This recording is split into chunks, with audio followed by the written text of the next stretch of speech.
Bonjour à tous. Je me permets de faire une petite rupture sur cet événement, sur mon deuil, puisque je vois l'émotion que suscite mon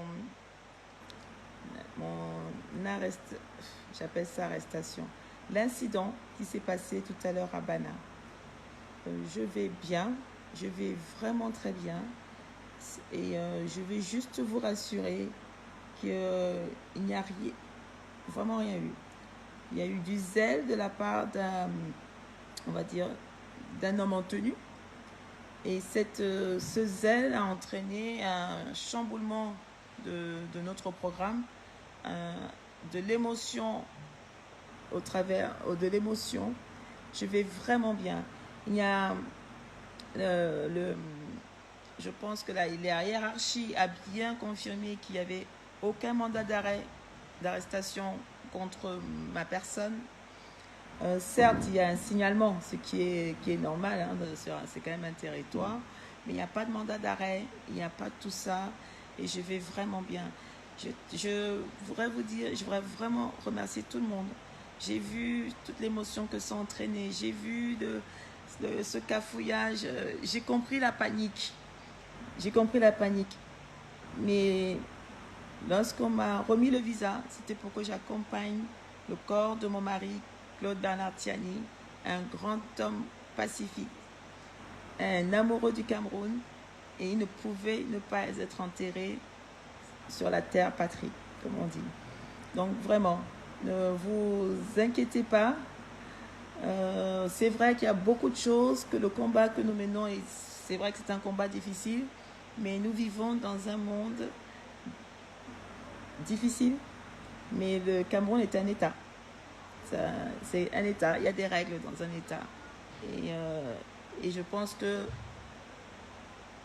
même en temps de guerre, à un moment, on s'arrête pour enterrer nos morts. Et je pense que d'un point de vue, rien que sur ce principe, c'est respecté. Et nous sommes des Bantous. Les Bantous ont une attitude spécifique vis-à-vis de la mort. Même si c'est son propre ennemi, on a une attitude de respectabilité qui est montrée aujourd'hui. Donc vraiment, je vais bien. Il n'y a pas eu de chantage. Ils ne m'ont pas touché. Je n'ai rien bu. Ils ne m'ont pas menotté. Vraiment, c'est un homme en tenue qui a eu du zèle. Qui a vraiment eu du zèle. Et il a juste oublié qu'il est dans une structure hiérarchisée et qu'on ne peut pas faire n'importe quoi à tout moment. Donc je vais continuer paisiblement ce repos en terre natale. Je vais essayer de continuer ce deuil qui est extrêmement difficile. Et je parle maintenant que j'ai pu avoir le réseau. J'ai pu m'adresser directement à vous. Je ne parle pas sous contrainte. Je ne parle vraiment. Je suis sereine. Et rassurez-vous. Rassurez-vous, je rentrerai tranquillement en France. Et pour continuer mon deuil. Je prendrai très peu la parole, mais il a fallu que je le dise aujourd'hui parce que j'ai vu qu'il y avait un cafouillage que chacun s'inquiétait, vraiment.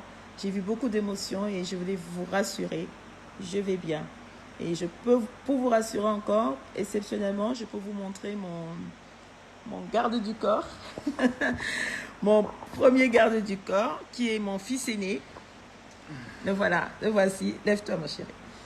Voilà. Pour vous dire qu'on est vraiment, vous voyez, il est un peu fatigué parce qu'il a, il a découvert un autre monde. Et donc voilà, rassurez-vous, transmettez le message à vos amis et être un activiste pour la liberté, c'est possible, hein, par dans tout le monde. Et au Cameroun, en ce moment, ils ont compris que je suis vraiment j'ai un drapeau blanc. C'est vraiment le drapeau blanc. Mon foulard signifie je veux enterrer mon mari dans son pays natal, sur sa terre de ses ancêtres. Et bon courage à tous et bonne soirée à tous. Merci. Au revoir.